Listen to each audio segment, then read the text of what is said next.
Going on YouTube, Dan Speed 3 here, and today we're doing a little video about my Raptor. Just kind of a quick overview and a start. So it's a 2012 Ford Raptor, which I only have a K&N intake on this and a JDM tune, running 37s, method wheels. Then I've got ADV fiberglass front fenders, and currently right now, these are the Evil Manufacturing upper and lower control arms, stock width. I'm waiting for my other kit from Powder Coat, which is a +3 kit to better fill these fenders. Then, so do the inside.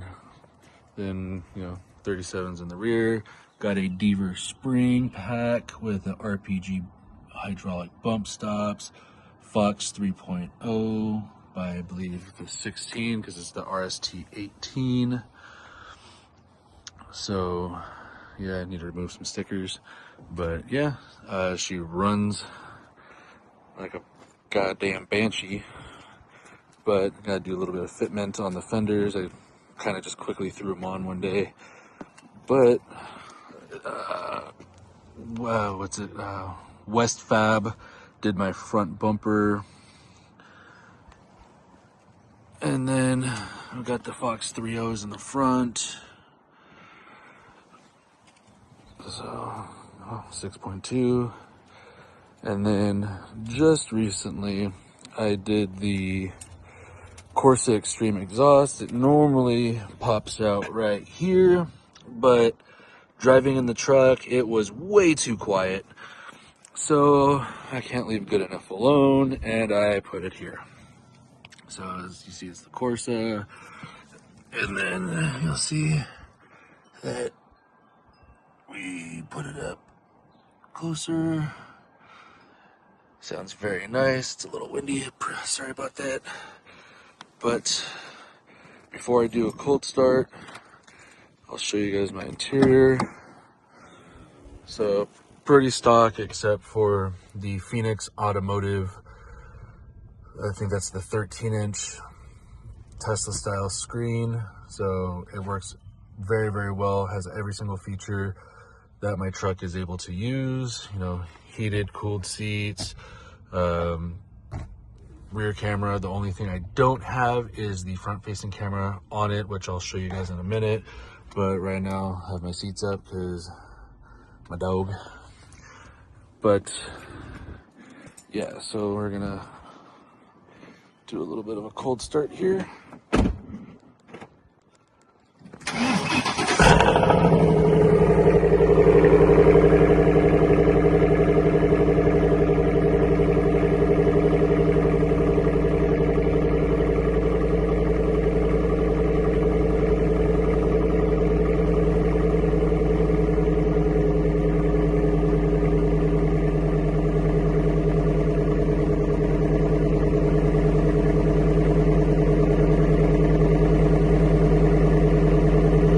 Loud at idle,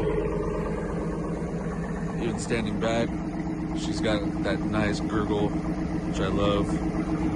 But we'll go for a little test drive. You guys will see. All right, so now we're in the vehicle. I'll let you guys hear the exhaust windows closed.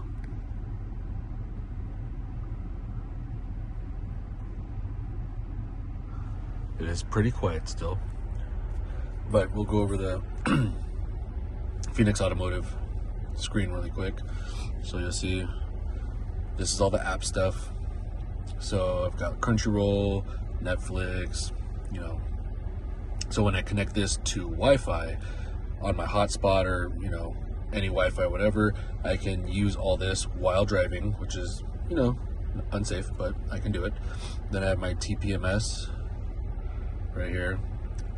For some reason, sometimes it won't load up correctly the first time. Oh, see, it's loaded up fine this time. But every now and then, when I go to check, sometimes the first time it loads, it'll have like a little error, but then I close out, open it back up and it'll be fine. Don't know why, not a big issue. But so you'll see down here, I've got my booty toasters. It is a nice cool day. And then this knob right here takes care of my temperature. I can do dual, so this one will be 72, this one will be however hot or cold I want it to be. Buttons, my puppy dog, RIP Joel. Cool thing is too, so you see 594 RPMs. You're looking at about 500, 600 RPMs there. It gives you really good readout on your speed, which is actually pretty cool. And then I had to disconnect my Bluetooth because otherwise my phone won't record the audio, which is, I'm redoing this a second time. So you'll see this is the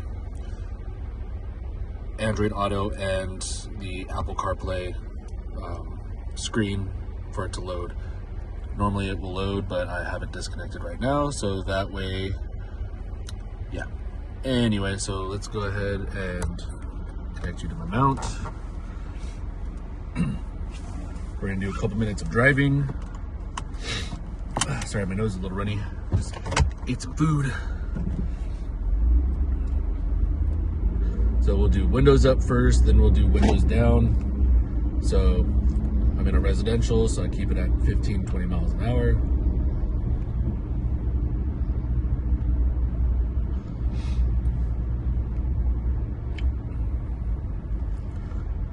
But I have owned this vehicle for 5 years now.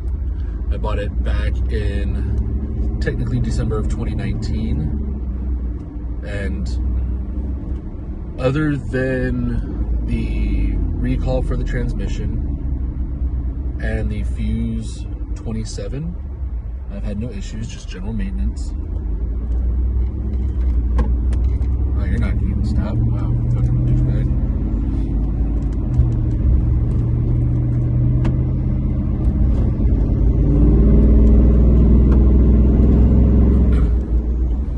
Windows up. I'll do windows down next when I get to the main street.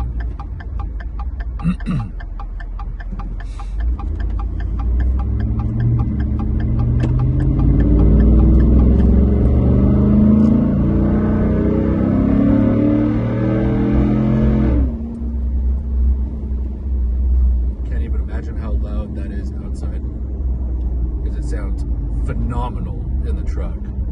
I just hope my phone is picking it up. So now we'll do rear windows down so there's not too much wind noise.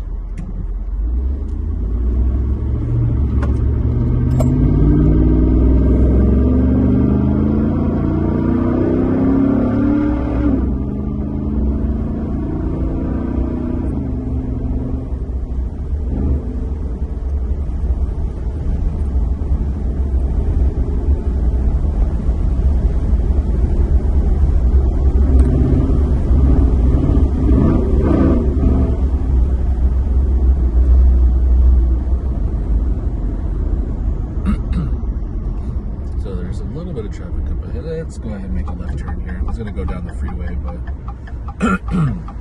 as I was saying, I've owned this vehicle for 5 years, and the most out of pocket that I've had to do, the exhaust.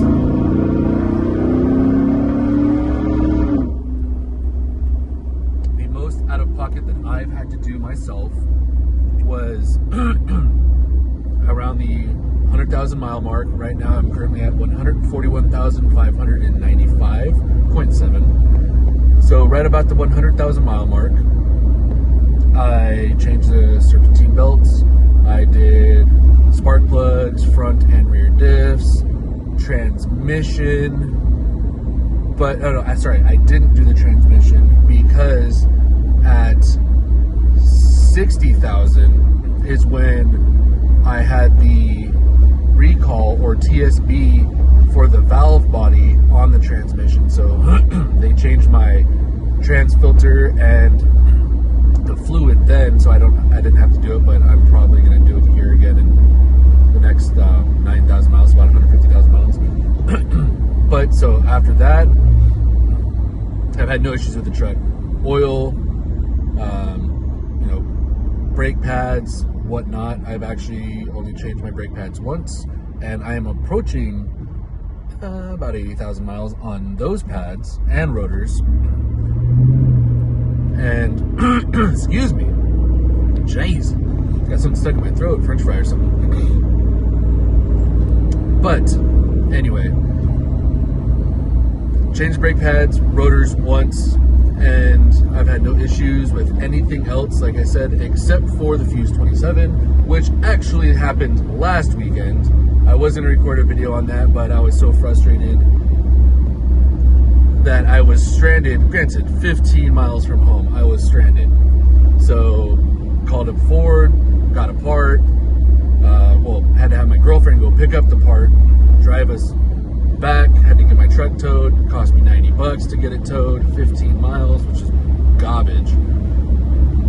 You know, changed the, relocated the fuse all of 30 minutes later, and I started my truck up, and it's been running fine. So, other than that, the truck has been phenomenal. And when I mean phenomenal, I've had no major issues, no parts breaking down or dealer visits.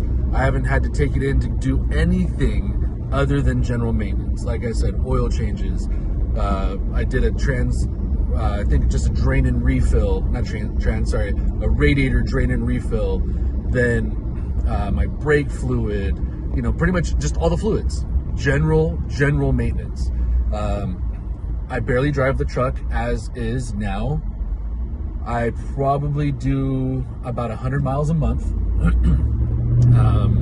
if that, right now, because I'm waiting on a bunch of suspension stuff from someone, which I'll record another video on that soon. They are in powder coat right now, so that's what I'm waiting on right now. But typically, I'm probably at 8,000 miles a year.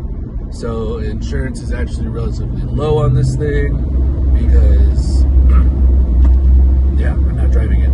It's not a daily driver for me anymore. I do have a daily van, company provided, so it's pretty nice.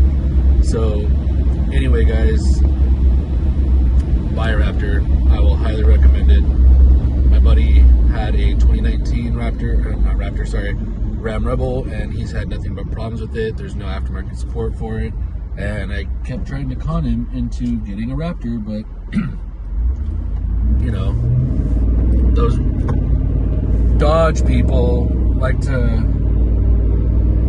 not listen to anyone else other than Ram this, Ram that. Nope, sorry, my Ford is outlasting your Ram. Sorry guys, my throat is not doing so hot right now.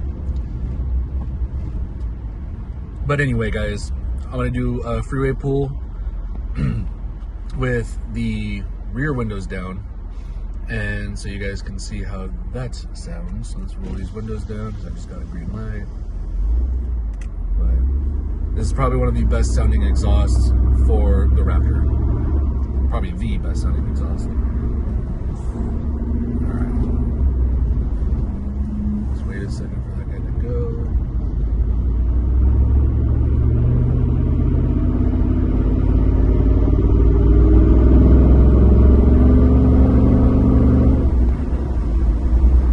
Can't do too much right now because there's RV on the side.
windows for you guys. So anyways, I think that's gonna do it for this video. You know, Raptor trucks are an absolute blast to drive. The 6.2 is very low maintenance, and it is potent, especially after getting the tune from JDM. I don't know if it gave it more power, but definitely the shifting has been heavily and vastly improved. So check them out. You know, maybe 5-star tuning, but I know 5-star doesn't sell to California, but JDM did. But if you have the chance to pick up a Gen 1 Raptor with a 6.2 liter motor, do it. I highly recommend it. Probably one of the best financial decisions that I have made vehicle-wise. Like, let's just even compare it to a Tacoma. Tacoma, V6, 4-cylinder, terrible gas mileage. 230, 250 horsepower. This truck, 411 horsepower, gets better gas mileage than a Tacoma. And you have more room for activities inside the cab. So, I mean, all that being said, I would just say, if you're looking at a Tacoma, buy a Raptor, dude. It's more than likely going to do what you want from factory. And then if you're, you know, special like me and you want to do crazier stuff, yeah, throw money into it. But, you know, the 5 years that I've had it, I didn't feel like I needed to do stuff to it. Now I'm at a point in my life where I want to Ricky Bobby out in the dirt, and I need to do it safely. So, or more safe than, you know, stock can provide for me. So anyway, guys, this is the end of the video. Buy a Raptor, that's all I gotta say. And, you know, stay safe out there, and I'll be coming out with some more videos featuring my Raptor and some other things. Just, yeah, have a good one, guys, and Dan Speed 3 out.